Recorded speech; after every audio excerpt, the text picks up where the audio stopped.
Pronto. Sejam todos e todas bem-vindos ao nosso primeiro Subconsto Webinar de 2022. Nesse nosso webinar, nós temos a alegria de receber o professor Dr. Sérgio Ferrari, da Universidade Estadual do Rio de Janeiro, o que vai falar sobre o tema Os Municípios nas Constituições Estaduais. O professor Sérgio Ferrari, fazendo um breve resumo do seu currículo, é bacharel em Direito pela Universidade Federal do Rio de Janeiro, mestre e doutor em Direito pela Universidade Estadual do Rio de Janeiro, pesquisador visitante do Instituto do Federalismo da Universidade de Freiburg, na Suíça, foi professor da Universidade Federal do Rio de Janeiro e é professor da Universidade Estadual do Rio de Janeiro, assim como procurador da Câmara Municipal do Rio de Janeiro. Pesquisador que conhece muito sobre federalismo, que tem uma visão crítica a respeito dos... A felicidade de conhecê-lo quando eu estive em Recife alguns anos atrás, num evento organizado pelo professor Marcelo Labanca, com o State, e que recentemente publicou também um capítulo de livro interessantíssimo, junto com o Marcelo, né, professor, naquela coletânea organizada pelo Nico Steitler, eu acho, Federalismo e Covid-19, publicada, salvo engano, em 2021, pela Routledge. Inclusive, nós vamos fazer algumas discussões do grupo aqui sobre aquele texto especificamente, e publicou também um capítulo junto conosco naquele livro que eu organizei com o Marcelo, Direitos Fundamentais Estaduais, Conselho Subnacional, um excelente capítulo, uma excelente contribuição. Então, seja muito bem-vindo, professor, é uma satisfação receber o senhor, e sem mais delongas, eu passo a palavra ao professor Sérgio Ferrari para falar sobre o tema dessa tarde, agradecendo mais uma vez. Bom, muito obrigado, Luiz. Em primeiro lugar, eu queria agradecer imensamente pelo convite e dizer que eu estou muito à vontade aqui, no sentido de que, né, esse ambiente aqui de sala de aula, apesar de virtual, é o ambiente em que eu me sinto muito à vontade. Então, podemos começar aí cortando o senhor, por favor, assim, nem com os meus alunos da graduação, muito menos com os da pós, assim, a gente tem esse tipo de tratamento, né? Assim, vamos ser aqui o mais socráticos possível, né? Fazer o debate, aí, o diálogo. A ideia é muito mais fazer aqui uma conversa, apesar do número grande aí de participantes, a ideia é muito mais fazer uma conversa e ouvir também vocês, enfim, colocar as ideias, do que propriamente uma palestra, né? Palestra sempre passam uma ideia de algo meio hierárquico, assim, que não me agrada muito, né? Eu, em sala de aula, eu gosto do ambiente planificado. Pediria também, Luiz, a não ser que tenha alguma regra específica, mas aqueles que puderem abrir as suas câmeras, eu agradeceria. Se não puder, por alguma questão aí específica, não tem problema, mas eu gostaria, assim, eu me sinto melhor quando eu estou falando em sala de aula, podendo ver os alunos e ter um feedback imediato, digamos assim, né, das expressões faciais e corporais sobre o que eu estou falando. Então, se for possível, né, não tiver nenhuma regra em contrário, para aqueles que puderem fazer isso confortavelmente, eu pediria, então, que estivéssemos aí no mesmo ambiente virtual e, portanto, com a câmera aberta. Claro, professor. Não tem problema nenhum. Pessoal, quem puder, por gentileza, abrir a câmera, seria muito legal mesmo, que dá uma interação mais dinâmica, né, professor? Sem dúvida. Sem problema nenhum. Sérgio, desculpe. Na pós-graduação eu já consegui como é que eu vou dizer, a minha persistência tem dado resultado. Na graduação um pouco mais difícil, o pessoal realmente é muito mais tímido, principalmente aqueles que já começaram, né, sob o signo da pandemia em 2020, então não tiveram ainda a experiência da sala de aula, né, ao vivo e a cores, e então ainda tem um certo gelo ainda a ser quebrado. Eu ia te fazer um outro pedido, Luiz, se eu consigo compartilhar a tela aqui, eu precisaria de alguma liberação. Consegue sim. Eu acho que é só apertar nesse botãozinho do apresentar mesmo e você deve conseguir, Sérgio. Deixa eu ver. Não sei se você está habituado com o Meet ou se você usa outras plataformas. Está aparecendo aí para vocês? Perfeitamente, sim. Tá bom, perfeito. E continuo vendo os quadradinhos fechados de vocês também. Pessoal, então, reitero, né, os meus agradecimentos. A ideia aqui é fazer uma apresentação bem direta e pontual sobre esse ponto para fomentar mesmo o debate. Quer dizer, eu queria contribuir para que vocês tenham, da melhor maneira possível, né, para contribuir para que vocês tenham novos pontos para discutir e tragam novas ideias sobre esse assunto. Bem, eu vou só passar rapidamente aqui algumas noções de federalismo, muito mais com uma ideia de planificar, né, já que nós temos alunos da graduação e da pós e também de outras universidades, o que me deixa muito feliz também saber que tem pessoas de outras instituições de ensino.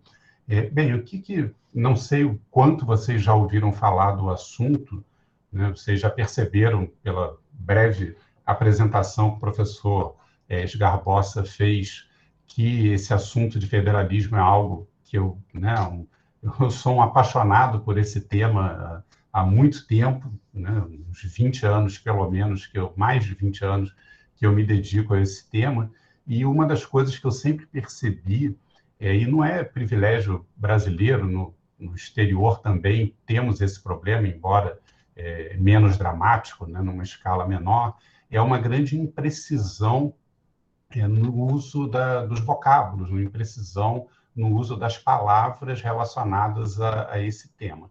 Então, o que eu queria compartilhar aqui com vocês nesse primeiro momento é federação e federalismo, né? Se costuma...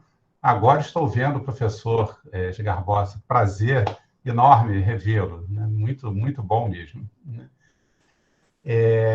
Então, nós temos, muitas vezes, a doutrina brasileira, ela trata federação e federalismo como sinônimos, então, até com um certo descuido, às vezes, se fala, o federalismo fiscal brasileiro, o federalismo brasileiro é assim, é assado. Então, né, vamos, como se diria aqui no futebol, vamos tentar botar a bola no chão e contribuir aí para um pouco mais de precisão nisso. Federação é uma forma de Estado.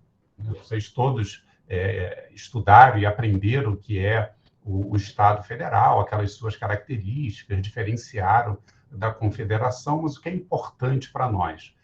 Federação, em si, ele é um conceito neutro do ponto de vista axiológico e é um conceito neutro do ponto de vista ideológico. A federação é meramente uma forma de organizar o Estado, e ponto. Eu não digo só com a palavra federação, eu não faço nenhum conceito, não atribuo nenhum valor do sentido de ser bom ou ruim, de ser melhor ou pior, de ser mais democrático ou menos democrático. Simplesmente é uma opção organizacional. Como essa opção chegou, né, à organização daquele determinado país, por via de uma descentralização de um Estado antes unitário, ou pela transformação de uma confederação, e isso não importa do ponto de vista inicial dessa conceituação na teoria geral do Estado. Tá? Quando eu falo de federalismo, pelo menos na minha visão, tá? Não estou querendo aqui, de forma alguma, impor um uso das palavras, mas o que eu defendo nesse campo? Que quando eu falo em federalismo, diferente de federação, eu tenho dois sentidos possíveis para essa palavra. Um primeiro sentido, ele tem efetivamente um conteúdo ideológico, né? O federalismo ele seria a defesa da forma federal do Estado, né? Então, o federalismo ele seria... falar que é uma ideologia seria um pouco forte, mas ele tem uma carga ideológica, ele é uma filosofia política, né, ou um movimento em defesa da forma federal do Estado. Então, quando eu falo em federalismo, aí sim eu posso trabalhar com o pressuposto de que quem professa o federalismo é um defensor da federação, seja porque acha uma forma mais eficiente, seja porque acha que a federação induz mais democracia, seja porque se deve respeitar as tradições, né, e a formação de um determinado Estado, e aí eu estou falando em federalismo no primeiro sentido, nesse sentido de uma carga ideológica, e ele não é neutro, obviamente, do ponto de vista ideológico. Num segundo sentido, que é bem mais simples, o federalismo seria o estudo da forma federal de Estado, né? Então, assim, aqui para ser claro, né, quando eu falo o federalismo brasileiro, quando eu falo do federalismo fiscal, e todas essas vezes em que ele é usado nesse sentido, né, de se dirigir a uma federação específica, eu devo pressupor que se está usando nesse segundo sentido de federalismo como estudo dessa forma federal de Estado. Entendido isso, o federalista ele é aquele que professa o federalismo, ou seja, ele é um defensor da forma federal de Estado. Então, o federalista, quando se fala que alguém é um federalista, isso pressupõe, claro, uma tomada de posição, né? Isso não pressupõe apenas o estudo neutro, não pressupõe apenas a observação da forma de Estado. Não, o federalismo ele tem um papel, o federalista ele tem um papel proativo na defesa da federação. E, por último, quando eu falo em princípio federativo, eu estou me referindo àquele princípio constitucional, aquele princípio presente na Constituição dos estados que optaram por razões históricas ou ideológicas ou culturais, isso não vem ao caso, mas quando o poder constituinte ele opta pela forma federal de Estado, ele está adotando o princípio federativo. Qual a importância de eu falar no princípio federativo?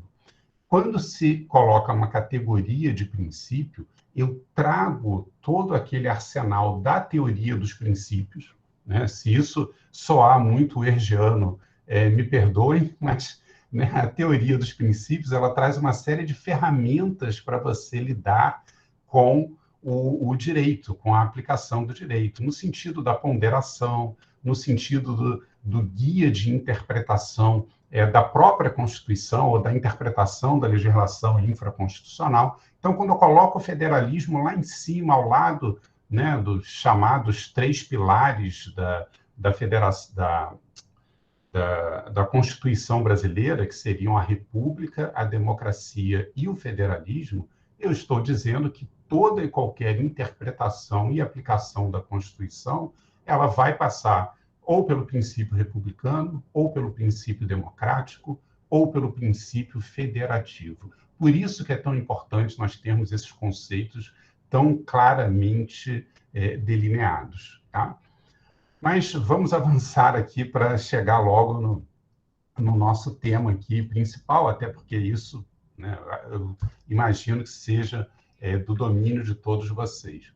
Se discute muito, né, sobre a origem do federalismo, se ele teria sido um acidente histórico, como aquela história tantas vezes contada, né, que se reuniram os delegados na Convenção da Filadélfia para fazer a revisão dos artigos da Confederação e de lá saíram com uma Constituição que, entre outras coisas, criou, né, uma forma de Estado totalmente nova, desconhecida até então, que seria a federação.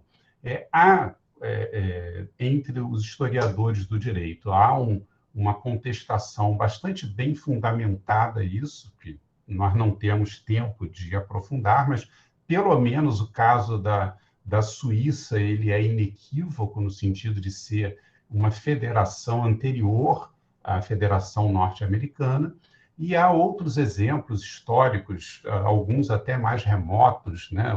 O professor Daniel Eliezer, um israelense radicado nos Estados Unidos, ele defendia, e tem vários livros dele, que a organização tribal, né, dos hebreus descrita no Antigo Testamento seria o antecedente mais remoto da federação. Particularmente, eu acho um certo exagero nesse sentido, mas há fundamento em dizer que não surgiu do nada, né? A Federação Norte-Americana tem antecedentes claros em outras partes do mundo. Mas para o que nos interessa aqui é o seguinte, e vai parecer um pouco pernóstico, né? Talvez até um pouco arrogante o que eu vou falar agora, mas espero que vocês entendam que não é arrogante pelo que eu vou falar em seguida.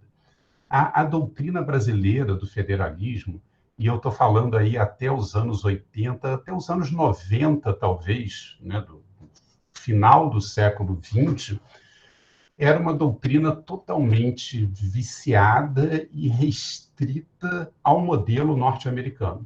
Então, se pensava, e aqui eu estou fazendo uma aproximação muito grosseira, tá, gente?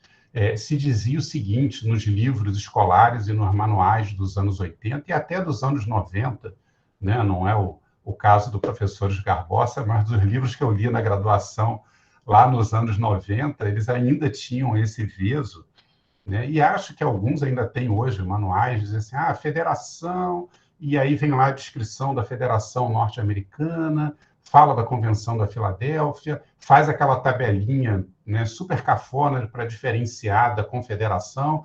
Um é por tratado, o outro é por Constituição. Um tem direito de secessão, o outro não tem direito de secessão. Qual é a outra? Um é estudado pelo direito constitucional, o outro pelo direito internacional. E acaba aí, né? E depois disso aí tiram, né? E principalmente a escola paulista, digamos assim, né? Autores da USP, da PUC São Paulo, lá dos anos 80 e 90, que martelavam muito essa tecla. O Brasil é uma federação imperfeita, o Brasil não é uma federação, né? O Brasil é um arremedo de federação, e aí vinha e vem ainda, em muitos casos, a comparação. Não, nos Estados Unidos é assim. Nos Estados Unidos, os estados legislam sob direito civil, penal, processual, aqui não. Nos Estados Unidos eles têm um Senado estadual, aqui não tem. Uma série de comparações totalmente impertinentes com relação a isso. Como é que nós superamos, né? Em que momento que a doutrina brasileira, e claro que eu não estou falando de uma pessoa nem de duas, isso é um trabalho coletivo, né, dentro do meio acadêmico brasileiro, quando é que se percebeu que isso era uma visão restrita, né, uma visão dentro da caixinha, digamos assim. Eu estou fazendo aqui uma outra aproximação grosseira quando eu falo de modelo europeu e de modelo americano. O que eu quero dizer com isso? O modelo americano todos vocês conhecem, né? Mesmo aqueles que conseguiram enxergar a luz fora da caixinha lá da doutrina brasileira, anos 80, 90, e repetida em todos os manuais, conhecem bem o que é o modelo norte-americano, né? Quer dizer, a federação baseada numa divisão territorial do poder para fins de facilitar a administração, quer dizer, sem grandes diferenças nos aspectos que eu vou tocar agora relativamente às unidades constituintes. Então, vamos lá. No resto do mundo, tá, tirando os Estados Unidos e tirando os países que imitaram o modelo norte-americano, inclusive o Brasil e vários outros da América Latina, e tirando também a Alemanha, que é um caso particular na Europa, se você pegar outras federações europeias, se você pegar África, Ásia, Oceania, todas as federações mais recentes, né, do final, segunda metade do século XX e até do iniciozinho do século XXI, o que determinou a criação dessas federações? Diferenças significativas de etnia e nacionalidade, ou de idioma, né? Também não temos tempo para aprofundar, mas perguntem depois para o professor de História do Direito. Guerras já aconteceram por causa de idioma. Pessoas já mataram e já morreram, já foram para campos de concentração por causa de questões de idioma, de preocupação com relação ao uso de um determinado idioma num determinado território, né? Eu faço essa advertência porque, para nós brasileiros, né, isso parece algo do outro mundo, né? A nossa unicidade linguística, um negócio tão espantoso para o resto do mundo, né? Como é que as nossas minorias linguísticas, elas são tão pequenas, são significativas, claro, como patrimônio cultural, mas elas são tão pequenas do ponto de vista numérico que isso causa um espanto muito grande em outros países. E, por fim, a questão religiosa, isso todo mundo sabe, percebe que gerou e gera guerras e conflitos e bombas e carros-bomba pelo mundo inteiro afora. Como que esse outro modelo de federação adveio disso? Adveio da ideia de que quando essas diferenças poderiam ser razoavelmente sofrer um recorte territorial, no seguinte sentido: aquelas minorias que são minorias no país, mas que são maioria numa determinada parcela do território, eu não preciso de guerra, eu não preciso de secessão, eu não preciso de conflito ou de explodir um país por causa dessas diferenças. Como é que eu resolvo isso? Eu atribuo uma autonomia a essas parcelas do território em que há uma minoria étnica, idiomática, ou religiosa, ou de nacionalidade, que foi a questão, foi o grande estopim lá do leste europeu, na guerra dos Balcãs dos anos 90, e atribuo a essas unidades uma autonomia, mas mantenho todos reunidos numa federação. Aquela ideia da unidade na diversidade. Então, esse foi o motor da criação da maioria das federações do mundo. O modelo norte-americano, em termos numéricos, ele é minoritário. Então, nós passamos aqui no Brasil 50 anos estudando um modelo de federação que é o minoritário, quando se olha para o mundo inteiro. Tá? Esse é o modelo americano, só está invertido aqui a ordem dos slides, né? E, de certa forma, o modelo brasileiro também, da federação, como uma forma de otimizar a administração de grandes extensões territoriais. Tá? Feita essa recapitulação muito breve, né, dos conceitos de federação, eu passo a falar agora dessa dicotomia poder central, poder local, que ela sempre está presente em todas as federações, ela está presente em todos os estudos sobre federação, e quando se estuda esse assunto, o próprio conceito de federação, se ele for explicado do ponto de vista estritamente normativo, né, se eu incorporar Kelsen aqui para dizer o que é uma federação, eu vou dizer, tem uma ordem jurídica, várias ordens jurídicas locais, e uma ordem jurídica central, e a soma de ambas forma a ordem jurídica total, que é aquela dotada de soberania, que é o Estado, né, no sentido amplo, o Estado federal, aquele que se projeta como um único Estado na ordem internacional. Então, a maior parte das discussões normativas no federalismo se dá nessa questão, né? O que é a competência do poder central, o que é a competência do poder local. Aí o tema que o professor Edgar Bossa estuda tão bem, né? Quer dizer, qual os limites da Constituição local versus a Constituição federal, né? E o que é nacional, o que é federal dentro, né, dessa divisão entre os documentos fundantes do Estado local e do Estado total. Quando eu falo em poder local, eu vou acrescentar aqui uma outra dificuldade, né? Uma dificuldade que normalmente é empurrada para debaixo do tapete por quem estuda a federação. Quando eu falo de poder local, é o local unidade constituinte, né? Quando eu falo em unidade constituinte, eu estou usando, né, uma expressão coringa que os autores estrangeiros usam muito para se referir a Estado-membro, província, cantão, lander, todas aquelas unidades que podem formar uma federação. Mas o raciocínio, né, fora do Brasil, tirando algumas exceções, ele é sempre um raciocínio binário, um raciocínio dual, poder local, poder central, União, Estado-membro. No caso suíço, confederação, que é como eles chamam a União, e cantões, né? Os Landes e o Estado Federal, no caso da Alemanha.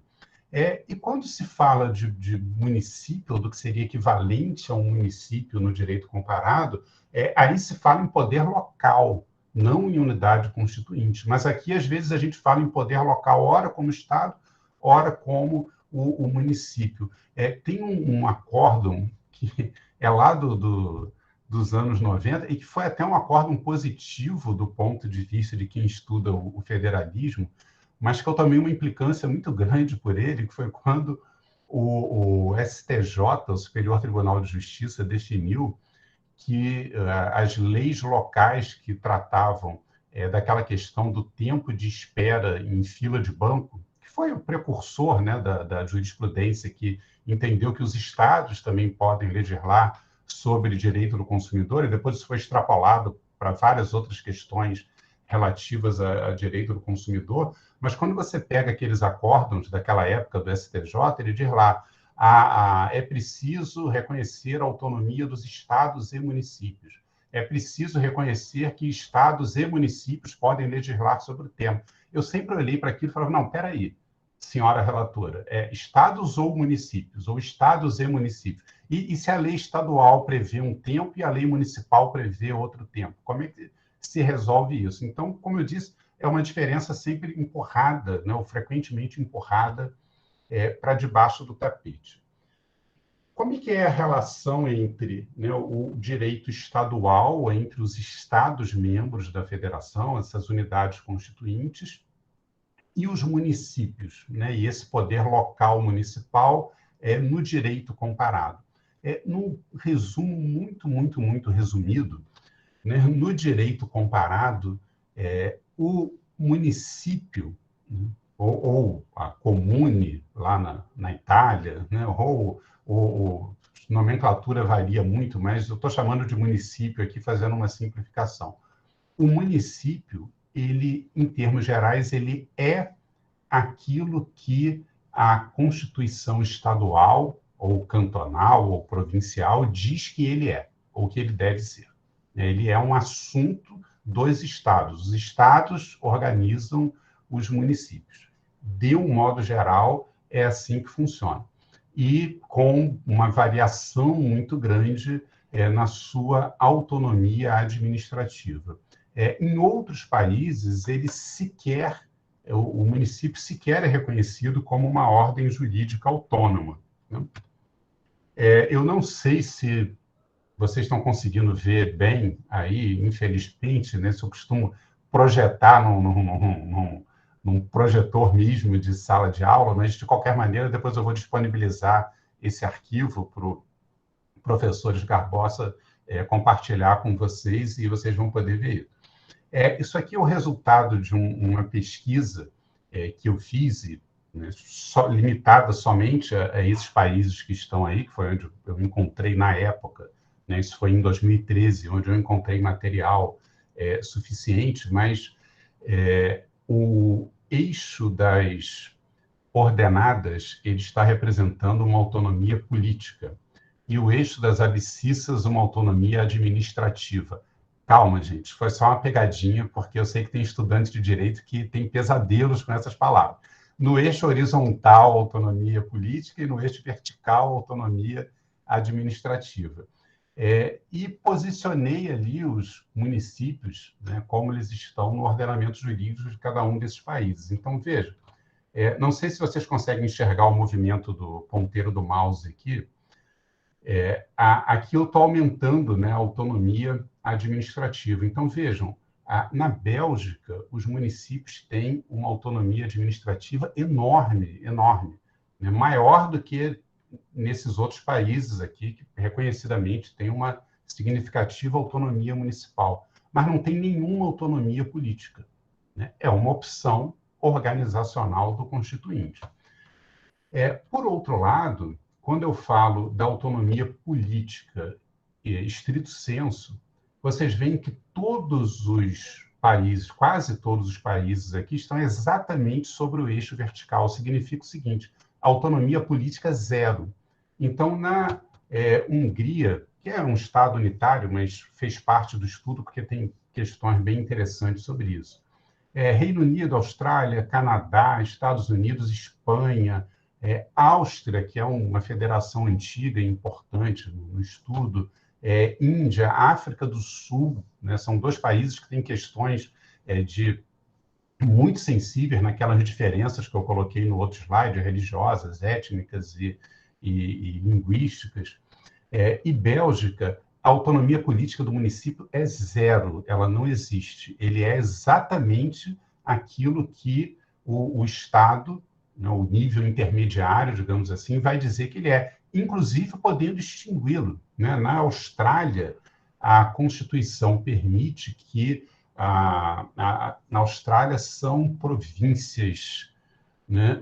A província australiana ela pode simplesmente deliberar pela extinção de um município ou pela extinção de todos os municípios daquela província e deixar uma organização, uma administração totalmente provincial. Quais são os 4 países desse conjunto que fogem desse modelo?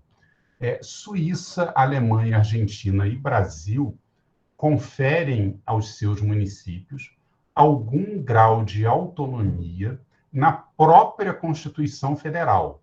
A Constituição Federal, ela prevê a autonomia do município. Autonomia essa, em alguma medida, oponível ao Estado. Ou seja, o Estado tem limites daquilo que ele pode dispor sobre os seus municípios, tanto no âmbito constitucional, quanto no âmbito legislativo ordinário, digamos assim, e até no âmbito administrativo. Então, na Suíça, por exemplo, há um único artigo, que é o artigo 50 da Constituição Federal, que diz que os municípios são autônomos na medida definida, ou dentro dos limites, eu não lembro as palavras exatas, mas na medida do que for definido na Constituição do respectivo cantão, né, na Constituição cantonal. E há decisões da Suprema Corte, da Corte Constitucional Suíça, dizendo o seguinte, que embora a Constituição cantonal ela possa definir o grau de autonomia do município, ela não pode aniquilar essa autonomia. Então, há precedentes, são raros, tá, mas existem, há precedentes na Suprema Corte, da Corte Constitucional Suíça, anulando leis cantonais por invadirem ou por violarem em grau excessivo a autonomia municipal, porque se entendeu que esvaziaria, portanto, os propósitos do artigo 50, apesar da autorização que a própria Constituição dá. É bem parecido o sistema na Alemanha e na Argentina. E, por último, nós temos o caso brasileiro, que é um caso totalmente sui generis. Por quê? Porque eu tenho uma autonomia política ampla, uma autonomia política na mesma medida da autonomia do Estado conferida aos municípios pela própria Constituição Federal. Né? Vamos ver isso aqui. Aqui dando um choque de realidade, jogando um balde de gelo em todo mundo. Eu costumo defender o seguinte, a academia não pode ser um mundo à parte, né? Ela não pode viver totalmente alheia, né, ao mundo. Assim, coloque sempre, né, o pesquisador, né, o acadêmico, coloque sempre a sua mesa de frente para a janela, ou pelo menos de lado. Né? Você olha para o laboratório, para o livro, para alguma coisa do lado e olha para a janela do outro lado. Faça a sua pesquisa de campo, vá para a rua, converse com as pessoas, claro, usando método, mas veja a realidade. O que eu tenho aqui? Né?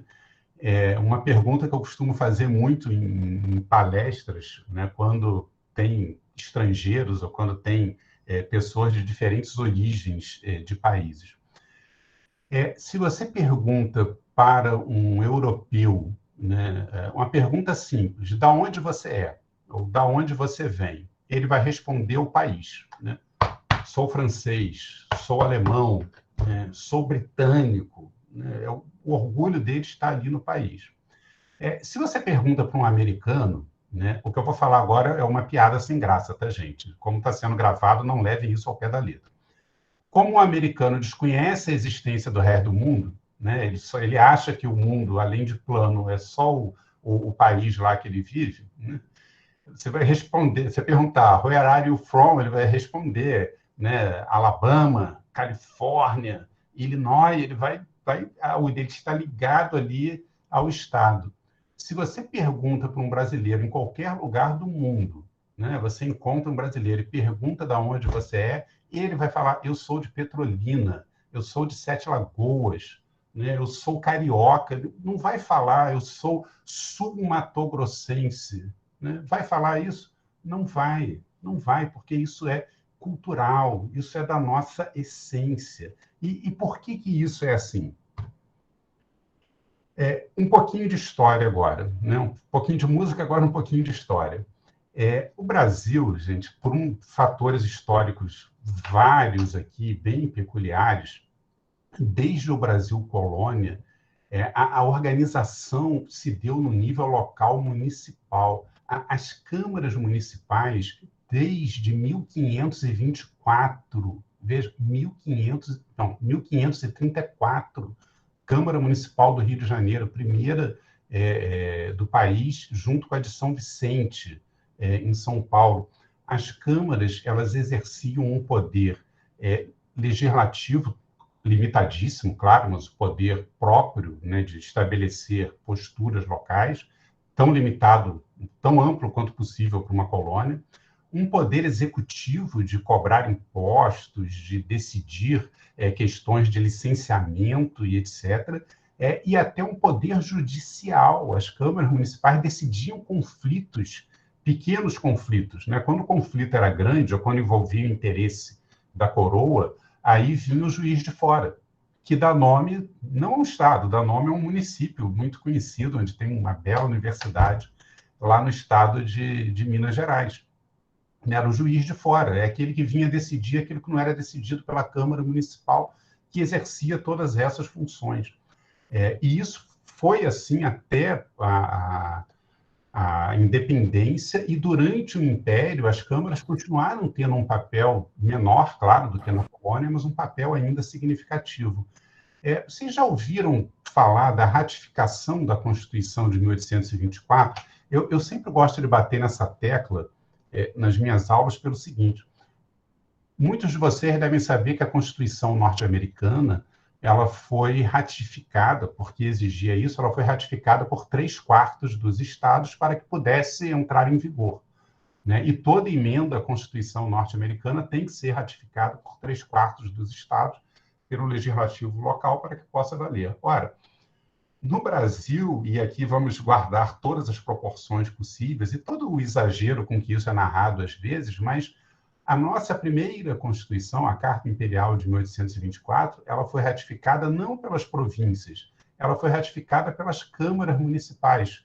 Não todas, claro, porque Dom Pedro I não era bobo, ele levou para aquelas em que ele sabia que ele teria um apoio irrestrito e mais significativas. Há algumas versões bastante romantizadas dessa história, né, de que teria ido um emissário do imperador a cavalo, levando o texto da Constituição encadernado com fios de ouro e recebido nas praças das vilas e cidades para que fosse ratificado. Tirando esse romanceamento todo, é um fato real da história brasileira, essa ratificação da nossa Constituição. Isso tem um significado, né? Quer dizer, o que era relevante, né, ali no século XIX? Era o município ou era a província? E veio o decreto número 1, né, dos sonhos e da inspiração de Rui Barbosa, né? As províncias do Brasil, reunidas pelo laço da federação, ficam constituindo os Estados Unidos do Brasil. Vejam, eu vinha lá desde 1500 e pouquinho, desde 1534, com um modelo totalmente fundado no poder local municipal. E cai um meteoro em 1889 e diz, olha, vamos copiar aqui o modelo norte-americano e fazer um federalismo de base estadual, no sentido do Estado-membro, e transformou as províncias que ficaram constituindo os Estados Unidos do Brasil.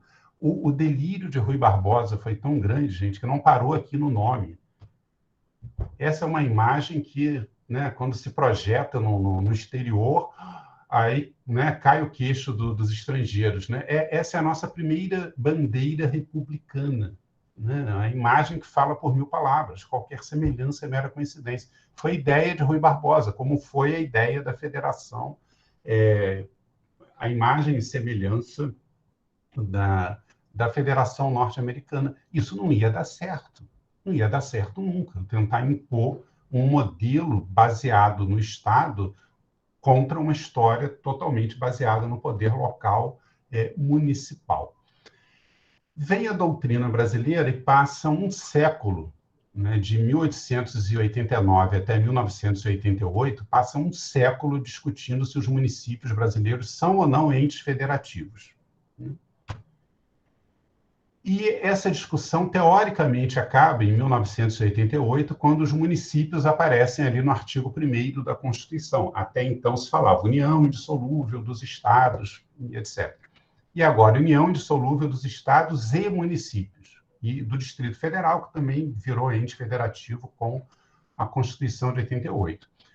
Parece que acabou, depois de 99 anos, essa discussão, né, se o município era ou não ente federativo. Só tem um problema, estavam discutindo, estavam fazendo a pergunta errada, né? Estavam discutindo o que não precisava discutir, né, nesse momento, que era se o município deveria ou não estar no artigo 1º da Constituição. Por quê? A Constituição de 88, ela trouxe uma outra mudança muito mais importante, muito mais significativa do que essa do artigo 1º. Porque o artigo 1º é um fenômeno muito curioso, né, da academia brasileira. Todos aqueles autores que antes eles falavam que o município tinha que estar no artigo 1º, porque ele é ente federativo, eles passaram a dizer o seguinte, os municipalistas, né, Eli Lopes Meireles, né, e todos os outros defensores, agora o Constituinte acertou, porque todos os outros foram omissos nisso. E o outro lado, né, passou a dizer, o Constituinte errou, José Afonso da Silva, o Constituinte errou, isso é um exagero, o município não é ente federativo, estava certo dele não estar no artigo 1º. Discussão inútil, tá, gente? Porque a importância, o verdadeiramente importante está aqui, no artigo 29. Município regido por lei orgânica própria, votada pela Câmara Municipal que a promulgará. E quando eu falo que isso é importante, né, os alunos rapidamente perguntam, falam, não, peraí, professor, mas como é que era antes? Né? O que existia antes disso? Né, não foi sempre assim? Não. Antes da Constituição atual, os municípios eram organizados por leis estaduais. Existiam as leis estaduais de organização dos municípios. Teve até um momento da história em que o Rio Grande do Sul e um segundo estado, que eu não estou me recordando qual não sei se foi São Paulo ou Bahia, né? O Rio Grande do Sul, o professor de Garbosa vai me dar a resposta agora. Não? Santa Catarina. Santa Catarina. O Rio Grande do Sul, obrigado. O Rio Grande do Sul e Santa Catarina chegaram a delegar para os seus municípios, num determinado momento, essa possibilidade de fazer as próprias leis orgânicas. Outro tema muito interessante para uma pesquisa histórica e constitucional. Mas o padrão e o que dizia a Constituição, todas as constituições até então, é que isso era uma competência dos estados. Isso, ao lado de uma extensa pré-ordenação dos municípios pela Constituição Federal, 29, 30 e 31, principalmente da Constituição, isso expandiu, primeiro, a própria Constituição Federal passou a dizer detalhadamente como os municípios seriam, assim como ela diz sobre os estados, lá no 25 até o 28 da Constituição, e, por outro lado, naquilo que restava, ela deu aos próprios municípios essa autonomia para disporem. Com isso, se chegou a uma situação bastante peculiar, e eu já adianto aqui que eu não estou fazendo nenhum, e nunca fiz nenhum juízo de valor sobre isso, né? Eu nunca disse que isso é bom ou que é ruim, que isso é melhor ou pior. É apenas uma constatação de que essa é a principal peculiaridade da Federação Brasileira, o fato de ter um município insubordinado normativamente ao Estado. Ou seja, o município não deve obediência do ponto de vista administrativo, mas isso eu também tenho em outras federações, mas ele não deve obediência nem mesmo do ponto de vista político aos estados. E para demonstrar isso, o Supremo Tribunal Federal ele já afirmou isso com clareza mais de uma vez. Né? Esse é um precedente bastante antigo do ministro Sepúlveda Pertence, mas que eu gosto muito dele e continuo usando não só, né, nas lides forenses, como eu continuo usando em sala de aula, porque ele é de uma clareza incrível. Dar alcance restrito à alusão, no artigo 29, a observância devida pelos municípios aos princípios estabelecidos na Constituição do Estado, portanto, na Constituição estadual, traduz um condenável misoneísmo constitucional, e, né, a primeira vez que eu li, obviamente, eu corri para o dicionário, né, na época o Google ainda não sei se existia, não tinha a amplitude que tem hoje, né? E traz dois dados novos, e aqui ele desenvolve exatamente isso.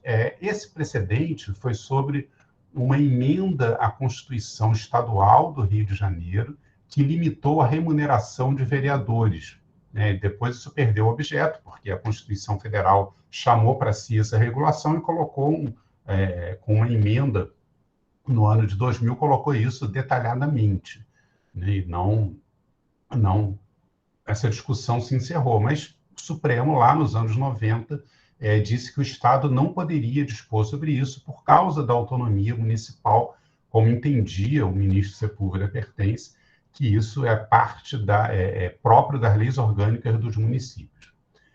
E um outro precedente, esse é pouquíssimo falado e pouquíssimo conhecido, né? Tem aqui um dispositivo da Constituição do Estado do Rio de Janeiro, artigo 13, inciso 5, que estabeleceu a gratuidade do serviço funerário para os hipossuficientes no âmbito do Estado do Rio de Janeiro. Vejam, né, vocês aí que estudam no núcleo de vocês a questão dos direitos fundamentais, né, e está aqui, recebi com muita alegria direitos fundamentais estaduais, recebi semana passada meu exemplar em papel. Vejam, a Constituição do Estado do Rio estabeleceu um direito fundamental somente para os que reconhecidamente pobres, né, renda até um salário mínimo, uma gratuidade num serviço público, serviço funerário. A DIN 1221, né? Tem algo de místico aqui, tá, gente? Porque a outra, veja, era 2112. Essa aqui é 1221. E são os melhores precedentes do STF sobre esse assunto.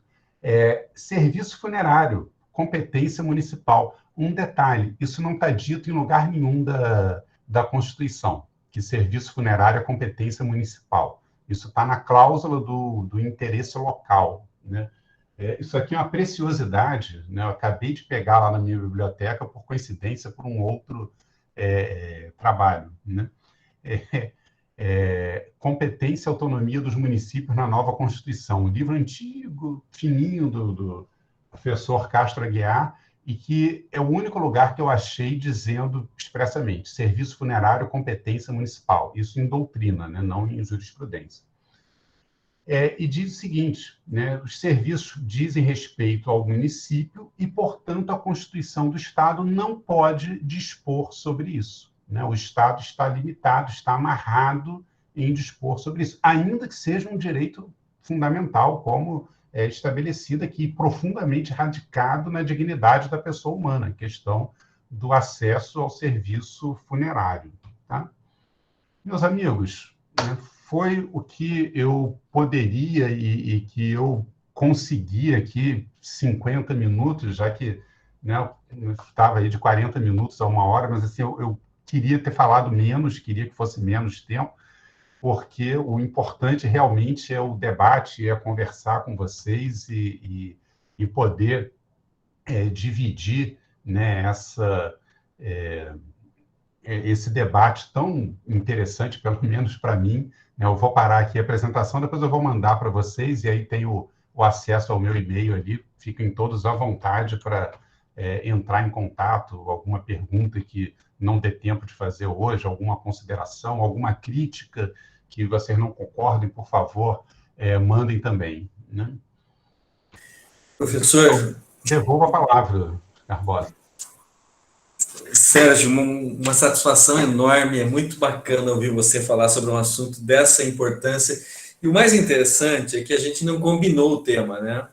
E você sabe que eu venho me dedicando um pouquinho, estou até escrevendo um artigo sobre isso, em função de que alguns dos nossos projetos de pesquisa daqui, eles acabaram se dedicando a direito municipal.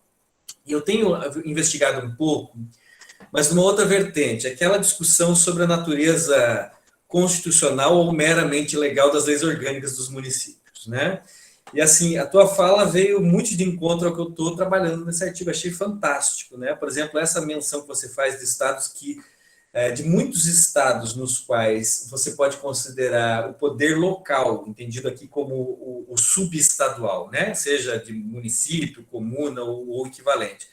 Uma delegação do poder estadual é muito numeroso, né? Inclusive, a maior parte dos estados norte-americanos adotam exatamente isso, né? E aí vem essa doutrina de que o estado que delega suas competências ao criar o município pode suprimir competências, fundir municípios, extinguir municípios.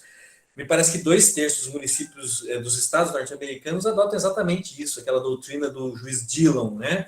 Então é bem interessante observar isso, a falta da autonomia dos entes subnacionais e a diferença que o nosso federalismo guarda com relação a isso. Então eu achei fantástico, você não tem ideia do quanto foi valioso para mim em particular e para vários dos nossos pesquisadores que estão trabalhando também questões envolvendo direito municipal. Deixa eu abrir para eventuais perguntas. Eu vi que teve uma manifestação do Jaffer.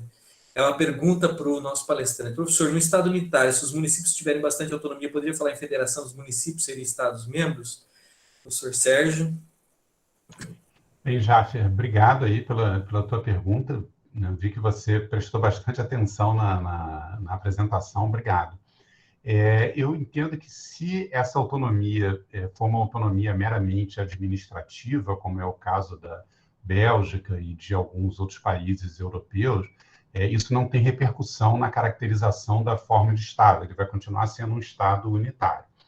Se eu conseguir imaginar, e aí seria só no campo realmente teórico, né, da imaginação, um Estado em que eu tenho um poder central, que seria a União, e uma pulverização de poderes locais no nível municipal, com autonomia política e não apenas autonomia administrativa, sim, eu poderia falar numa federação de municípios, e vou até te dar o caminho das pedras para você pesquisar. Infelizmente, eu não lembro o nome da obra, eu lembro o autor, o professor José Luiz Quadros de Magalhães, é um professor da Universidade Federal de Minas Gerais, daquela escola federalismo mineiro, né? José Alfredo Baracho, Raul Machado Horta e o professor José Luiz Quadros, acho que talvez seja o menos conhecido dos três, e não sei nem se ele está vivo ainda. O professor Baracho e o Raul Machado Horta faleceram não tem muitos anos. Então, talvez ele seja dos fundadores, o remanescente, né, dessa escola de pensamento aí mineira do federalismo. Mas ele tem um trabalho muito interessante em que ele cita, em que ele defende ele levanta a possibilidade, ele não chega a defender, mas ele levanta a possibilidade, falando especificamente do caso brasileiro, dizendo o seguinte: olha, para acabar com essa confusão, né, para acabar com essa superposição de tantas ordens federativas e desses conflitos locais, vamos fazer o seguinte: acaba com os Estados-membros, é radical assim, tá, a proposta dele. Vamos acabar com os Estados-membros e deixar só os municípios, subordinados diretamente à União Federal. Pronto, transforma o Brasil numa união de municípios. Ele não desenvolve muito, eu acho que é num artigo, tá? Se você acessar Jaffer, se você acessar a minha tese de doutorado, foi na pesquisa dela que eu me deparei com esse trabalho, ela está disponível, acesso livre, tanto na biblioteca digital da UERJ, quanto no academia.edu, né, aquele site de compartilhamento de trabalhos. Ela está disponível ali. E ali, com certeza, você vai encontrar na bibliografia esse artigo do professor José Luiz Quadros que defende isso. Então, assim, a sua ideia não é inédita, tá? Tem um precursor, mas ela merece, sim, um grande desenvolvimento. Eu acho que você pode pensar aí, bolar alguma coisa nesse sentido. Mas não há nenhum exemplo que eu conheça hoje no mundo real, tá? Professor, deixa eu lhe fazer uma colocação também, um questionamento. Eu achei muito interessante, esse seu estudo que o senhor apresentou gráfico para nós, ele está publicado, ele é inédito. Eu achei muito interessante pelo seguinte, nessas pesquisas que a gente tem realizado há algum tempo, envolvendo especificamente o município, a gente nota, e aí eu fiz uma coisa, eu tentei aplicar a teoria da Patrícia Poppelier, aquela teoria dinâmica do federalismo que ela apresentou, se eu não me engano, no Constate já de 2019, que foi aquele que a gente participou, e depois ela publicou em 2021 um livro pela Routledge, né? Acho que é A Dynamic Theory of Federalism, uma coisa assim. E ela critica justamente aquela abordagem mais clássica, que pega aquelas características tradicionais decalcadas, como o senhor bem colocou, do modelo norte-americano, e estabelece como se fossem normativas para dizer isto não é uma federação. É uma abordagem que a gente sabe que está bastante ultrapassada, né? E ela passa a propor alguns critérios empíricos para dar uma nota, um score, e acabar definindo em algumas dimensões se o Estado é federal ou não é, e qual é o grau de autonomia dos entes subnacionais e algumas questões nesse sentido. E essa aplicação me mostrou o seguinte, que realmente é algo que é muito convergente com o estudo que o senhor apresentou, que os municípios no Brasil são tratados com um grau de autonomia semelhante aos demais entes da federação, pelo menos na ordem constitucional de 88 para cá, né? Como é que está esse seu estudo? Ele foi publicado? Enfim, como é que a gente poderia ter acesso a ele? Ou ele será publicado? Não, ele foi uma monografia também, né, no final do meu período lá em Freiburg. Então, ele está disponível também em livre acesso, tanto no site do próprio Instituto do Federalismo. Deixa eu achar que eu até já disponibilizo. Se colocar, né, assim, hoje em dia ninguém mais sabe endereço de site de cabeça, né, mas se colocar Institute of Federalism, Switzerland. Nossa, apareceu um site aqui, IF Brasil, esse eu desconhecia. Era Instituto Federalista. Eu já ouvi falar. É uma coisa um pouco diferente do que a gente estava fazendo. Não tem nada, não tem nada com. Eu já lembrei, eu já caí nessa armadilha, não tem nada com federalismo.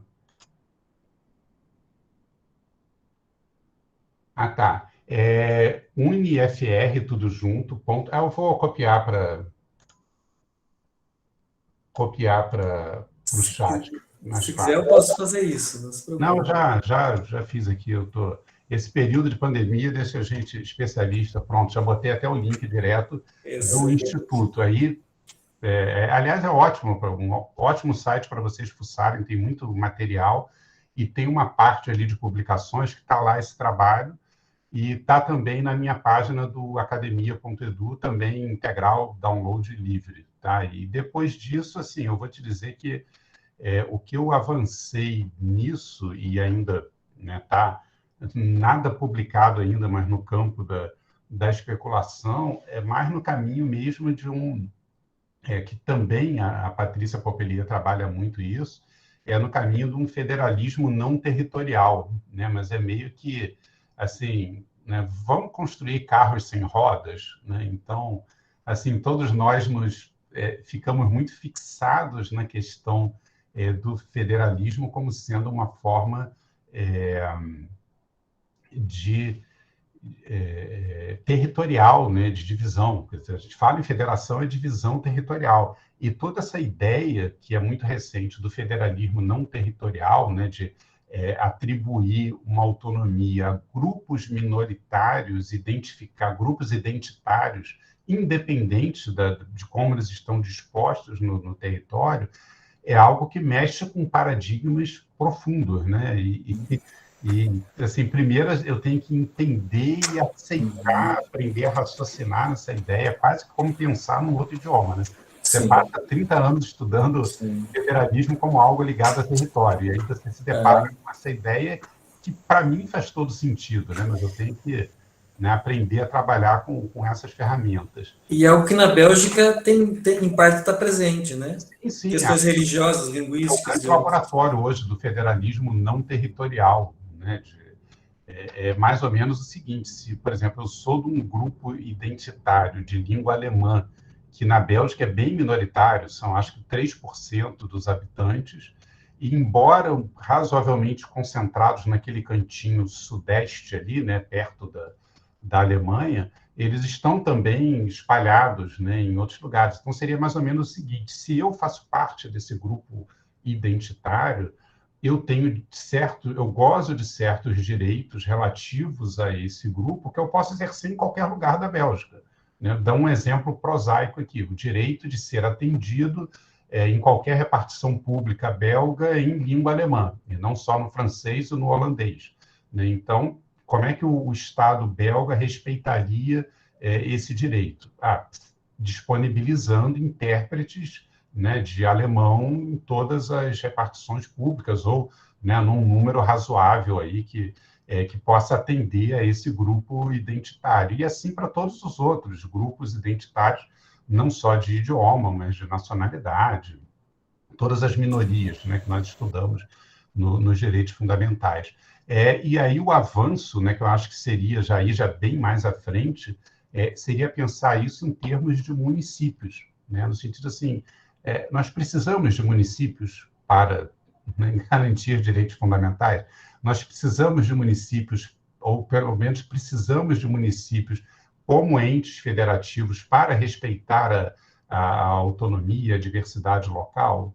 Talvez não. Entendeu? Então, para onde estão indo minhas reflexões, já que foi essa a sua pergunta, tá? Mas aquele estudo ali, que é um estudo de constatação, né, digamos assim, não é propriamente de reflexão, ele está publicado aí nessas indicações que eu dei. Né? Muito obrigado, professor.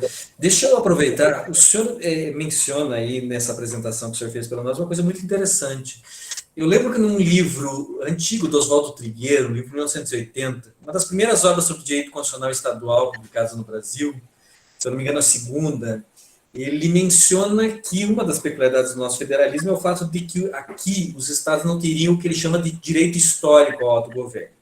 Ou seja, diferente dos Estados Unidos, em que os estados precederam a federação, no Brasil não. Eles sucederam a um estado unitário que se tornou numa federação artificial, como o senhor bem observou ali, né, numa imitação um pouco discutível aí do modelo norte-americano. Pois bem, e é bem interessante essa constatação que, por outro lado, os municípios, contrariamente, a gente poderia até entender que militaria em favor da autonomia dos municípios uma espécie de direito histórico, na medida em como o senhor bem observou. Não só eles antecedem a federação, mas antecedem o próprio Estado brasileiro, porque já são a primeira e a única forma, no primeiro momento, no período da colônia, de organização municipal. Né?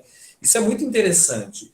E o senhor observa muito bem, eu fiz essas pesquisas para esse artigo que estou escrevendo, o senhor observa muito bem essa exceção, depois da proclamação da República, me parece, no período do Império era uma lei orgânica nacional que regulava os municípios. Depois, com a proclamação da República e com a primeira Constituição republicana, nós tivemos o que o senhor mencionou, leis orgânicas estaduais que regulavam os municípios no âmbito dos estados. Né? E me parece que foram exceção a esse modelo os dois estados que o senhor menciona, né? Rio Grande do Sul e Santa Catarina. Então, assim, o senhor saberia, em algum momento, o senhor teve acesso a quais seriam as fontes desse modelo que Santa Catarina e Rio Grande do Sul teria usado para adotar esse sistema que me parece que o Trigueiro chama de sistema de cartas? O senhor, não sei se o senhor já teve algum acesso nas suas pesquisas, nas suas leituras a isso. Bem, eu contei aqui 12 vezes do senhor, então isso dá quase uma missa completa. Então, Perdão. vamos cortar esse ó, por favor. Né? Não, eu não sei, assim, eu me lembro, não tem isso no Oswaldo Trigueiro, e eu também não consegui encontrar ainda essa informação. Até você fez uma menção muito interessante, né? Esse livro, quando eu comecei a estudar Constituição Estadual lá atrás, em algum momento eu me deparei com essa obra, tive uma dificuldade enorme de conseguir, né? Não existia estante virtual ainda na época, né? Então, a gente tinha que realmente ralar nos sebos e telefonar e pedir para os colegas de outros estados procurarem. Eu encontrei esse livro na biblioteca de uma faculdade aqui do Rio, né? E não tinha, assim, as grandes, né? O FRJ, o ERJ, PUC-Rio, não tinha esse livro, achei em uma outra faculdade, deve ter sido obra do acaso, e cometi um pecado mortal que eu vou confessar aqui, que foi tirar uma cópia integral do livro, mas eu tenho duas coisas em minha defesa. Primeiro, eu esgotei todos os esforços para encontrar o livro e não consegui. Segundo, a última edição do livro já tinha mais de 20 anos, de 1800, e estava evidentemente esgotada há muitos anos, e o autor já era falecido. Então, assim, não violei direitos autorais de ninguém, e se violei, mas depois eu consegui, depois com a estante virtual, eu consegui comprar um exemplar do livro, né, usado, claro, e tive que transferir todas as anotações que eu tinha da Xerox para o livro depois. E eu costumo dizer hoje para os meus alunos, né, uma brincadeira, que o Oswaldo Trigueiro, ele é o Wilson Simonal do direito constitucional. Né? Aí, para vocês que são muito jovens, né, depois pesquisem no Google a história do Wilson Simonal. Ele foi um grande nome da música popular brasileira, da época da Jovem Guarda, deixou uma obra bastante significativa.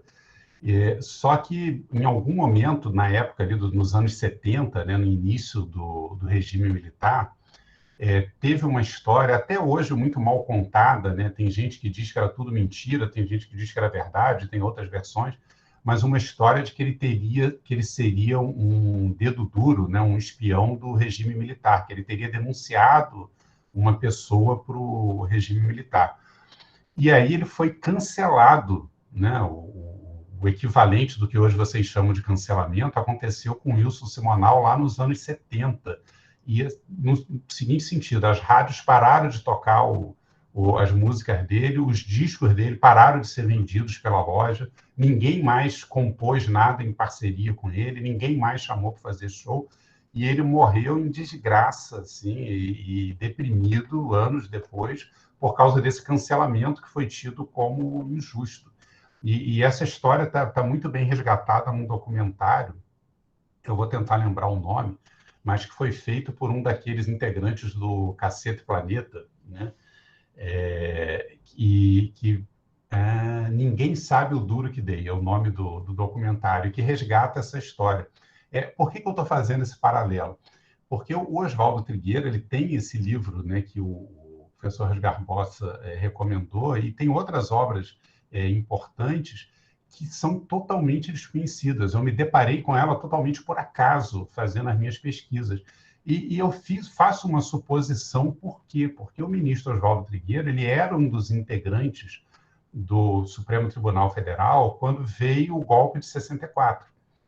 E alguns ministros foram caçados, né? Outros foram ameaçados, intimidados, né? Por manterem a coerência, manter as posições deles na época do regime militar. E o Oswaldo Trigueiro, ele passou totalmente incólume por esse período, se aposentou por idade, depois por tempo de serviço, e nunca foi incomodado pelo regime militar. Então, eu suponho que alguns devem vê-lo, se não como um colaborador ou como alguém leniente com a ditadura, e por isso ele acabou sendo cancelado no âmbito doutrinário, que é uma tremenda injustiça, porque a obra doutrinária dele é muito boa, assim, ele tem um fundamento histórico enorme na questão federativa e trata com muita propriedade, né? Essa obra que o Dr. Garbosa referiu, né? Direito Constitucional Estadual, ele trata Distrito Federal, aí ele pega a história do Distrito Federal, aí tem outro capítulo, o município, aí fala do município,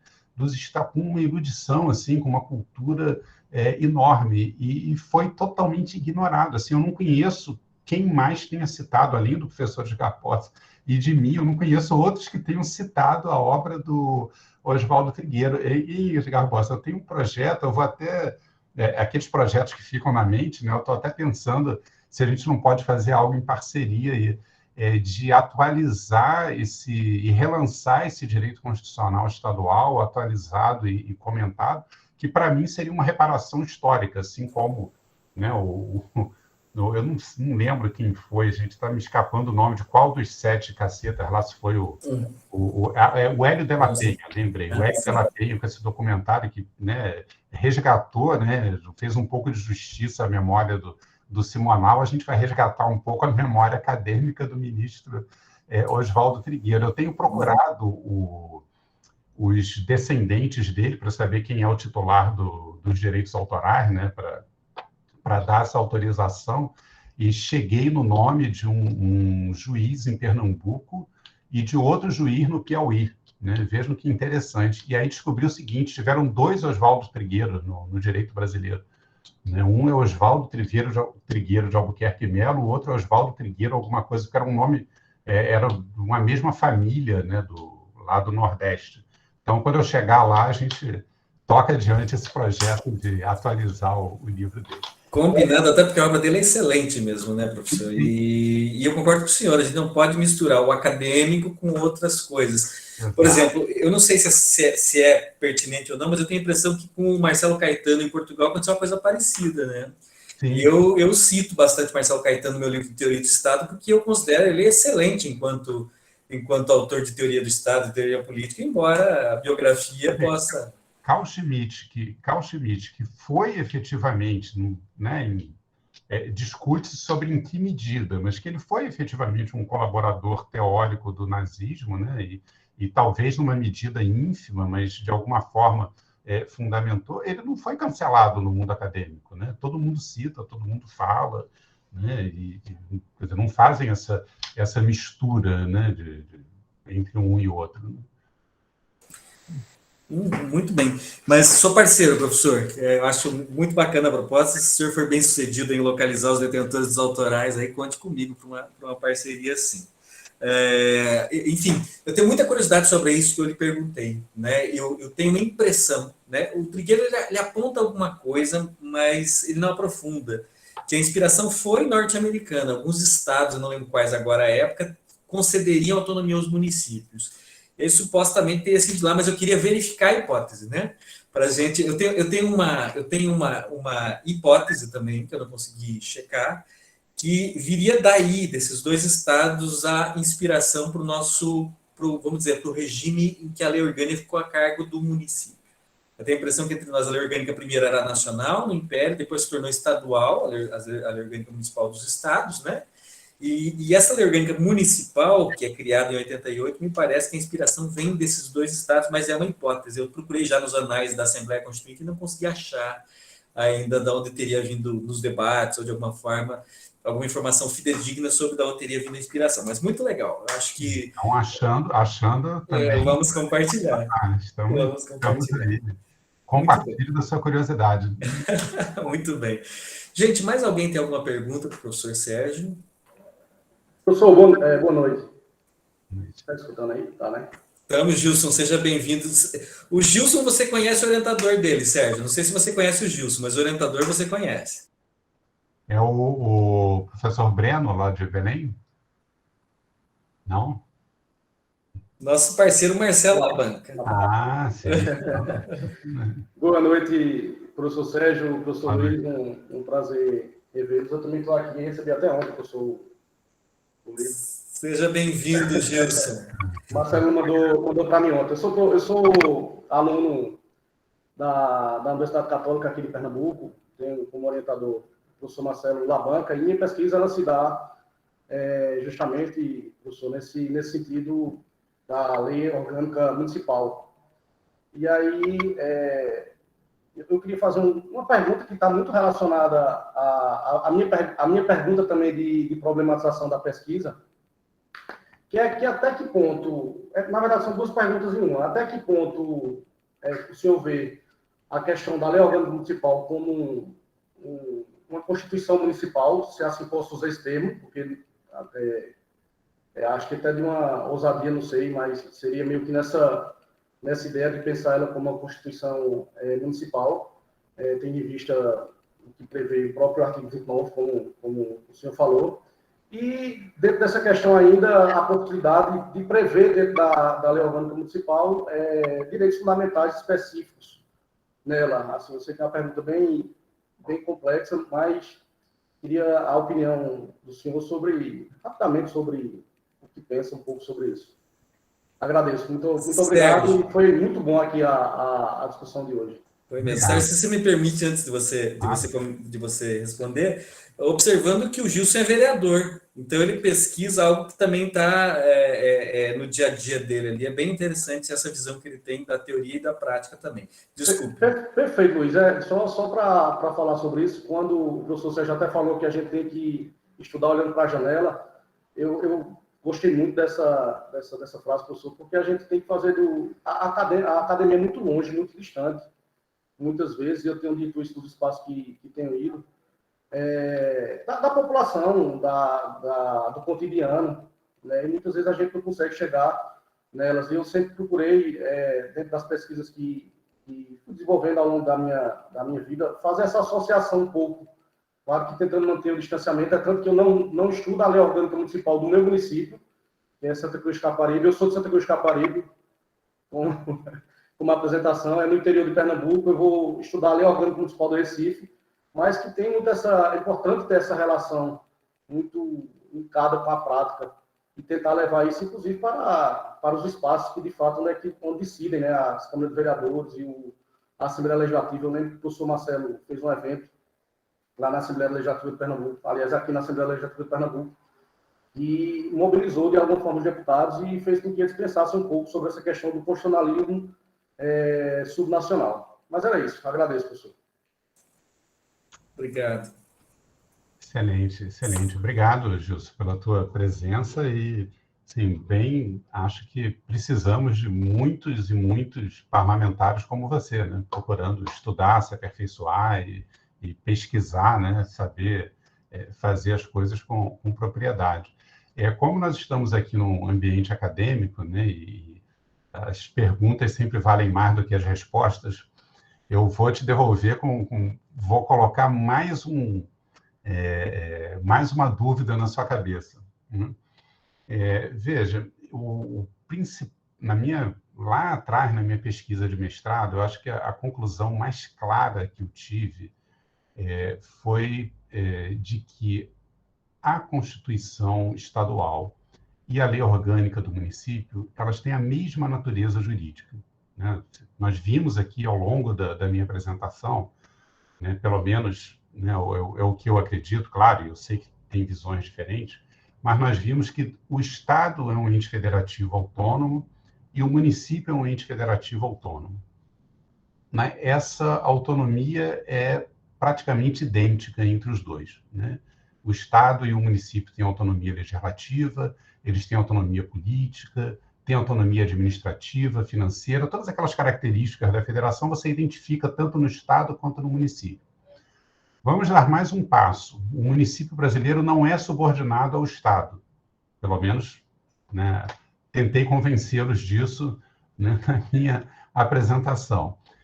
Então, onde é que nós chegamos? Nós chegamos no seguinte: eu tenho um ente federativo chamado Estado, que tem autonomia para se organizar.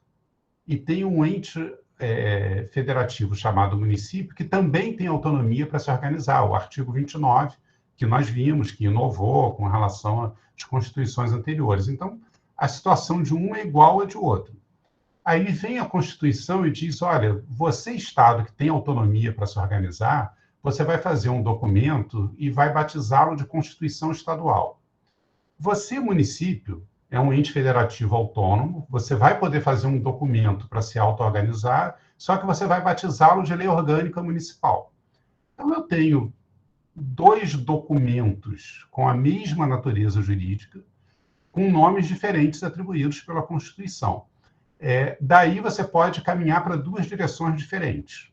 Né? Uma parte da doutrina, né, municipalista principalmente, caminhou nessa direção. Dizendo, olha, pressupondo que são iguais, né, coerentemente eu tenho que chamar pelo mesmo nome. Então, os municípios têm constituições municipais. Aí faz sentido. Lá em 1999, eu caminhei para o outro lado, né? E, assim, viraria persona não grata dos estudiosos do constitucionalismo estadual. Não fosse a bondade do professor Marcelo Labanca, né, de ter me chamado para integrar esse grupo, mesmo eu tendo escrito isso que eu escrevi lá em 1999. Eu fui para o lado oposto. Dizendo, olha, se não tem diferença entre um e outro, então o que o Estado faz é uma lei orgânica estadual, que a Constituição chamou de Constituição, mas chamou errado, porque não tem natureza constitucional. Né? Foi esse absurdo, né, ofensivo para vocês que eu disse lá em 1999. Estou relativizando ele, tá, Gilson? Não se assuste, não. Ainda não escrevi o contrário, mas eu estou relativizando isso. Né?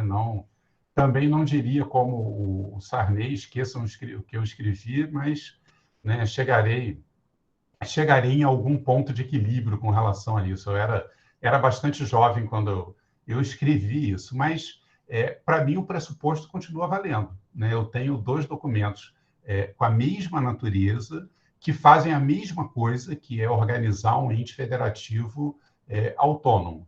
Tá? O nome que você vai dar acaba, nesse contexto, ficando ao gosto do freguês. Eu só pediria para ser coerente. Ou você chama a lei orgânica do município de Constituição Municipal, e você tem todos os fundamentos para isso, ou você chama a Constituição Estadual de lei orgânica do Estado-membro. Também dá para chegar a essa conclusão. Aí a tua pesquisa e o teu pensamento que vão dizer. Não te dei uma resposta, te dei mais 2 perguntas para você ficar pensando aí durante a noite, tá? Muito bom, professor, obrigado. Vocês me desculpem, eu tive um tilt aqui no computador e tive que mudar para o meu celular, como vocês devem ter percebido. Mas, enfim, é fantástico. Inclusive, nós temos muito que conversar, Sérgio, sobre essas pesquisas, porque eu tenho várias inquietações a respeito dessas questões e, como eu disse, várias pesquisas nossas estão desdobrando em nível municipal. Então, é muito, muito interessante mesmo. Observando ainda o seguinte, né? Se a gente compara, por exemplo, o município brasileiro com regiões, as regiões da Itália, por exemplo, né? Mesmo aquelas de estatuto especial, parece que o município brasileiro goza de uma autonomia que pode ser considerada ainda maior, né? No que diz respeito, por exemplo, ao modo de adoção dessas leis fundamentais, né? Ou dessas leis básicas, digamos. Então, é muito interessante a gente fazer uma reflexão, talvez seja necessário atualizar essa visão que me parece que é ainda predominante na doutrina e na jurisprudência, inclusive do Supremo, né? Mas que me parece um pouquinho esclerosada. Até pouco tempo atrás a gente tinha resistência para reconhecer a natureza constitucional da própria lei orgânica do Distrito Federal, né? E eu lembrei agora de uma obra muito recente de um egresso, acho que do doutorado aí da UERJ, Tiago Magalhães Pires, que publicou um livro pela Lumen Iuris exatamente sobre direito constitucional estadual e distrital, e a visão dele é no sentido de que lei orgânica municipal tem natureza constitucional. Então, eu espero que essa nova doutrina, quem sabe, possa caminhar melhor, né, avançar nesse sentido. Mais alguém tem alguma pergunta, gente? Professor, então, agradeço novamente muito a sua participação, foi um prazer revê-lo ainda que à distância, tá? Espero que no segundo semestre a gente consiga estar junto no Constate, vamos ver como é que é o desdobramento desse final de pandemia, se Deus quiser isso vai acabar e a gente vai poder estar juntos, né? E falando em autonomia do município, o papel dos municípios e estados foi fundamental nesse processo, né? E agradeço demais a disponibilidade e peço desculpa pela insistência, mas a gente queria muito receber o senhor aqui. O senhor é uma referência, ou você, desculpe, é força do hábito, é uma referência para todos nós e a gente vai estudar, vai discutir os temas, inclusive o seu capítulo agora da Routledge do ano passado, e vamos, quem sabe, ter outras oportunidades para estar discutindo isso juntos. Maravilha, excelente. Estou sempre aí à disposição. Para mim é um prazer muito grande. A pandemia foi muito ruim, mas ela trouxe isso de bom, né? Ela aumentou um pouco a possibilidade de fazer esses encontros aí interinstitucionais e estar em outros estados, assim, mas não não o exime, né, futuramente, eu não sei se os peixes típicos aí são os mesmos lá do Pantanal, mas se for, né, estarei aguardando o convite aí para saborear. Virá e vai ser um prazer receber o senhor pessoalmente. Tá bom? Obrigado, gente. Obrigado. Professor, um abração, obrigado a todos e nos vemos nos próximos eventos aí. A gente vai receber o professor Martins nos próximos dias, depois o Pierre Legrand, e vai ter várias coisas bacanas aí. Muito obrigado, professor Sérgio, um abraço. Me mande os convites, porque sempre que eu puder, eu estarei presente como um humilde ouvinte aí também. Que é isso, nosso convidado honorário, membro da mesa, vai ser um prazer. Se puder estar presente mesmo, discutir com o professor, é sempre muito, a gente aprende demais. Muito obrigado. Obrigado pela gentileza, uma boa noite a todos e até o próximo. Gente, tchau, tchau.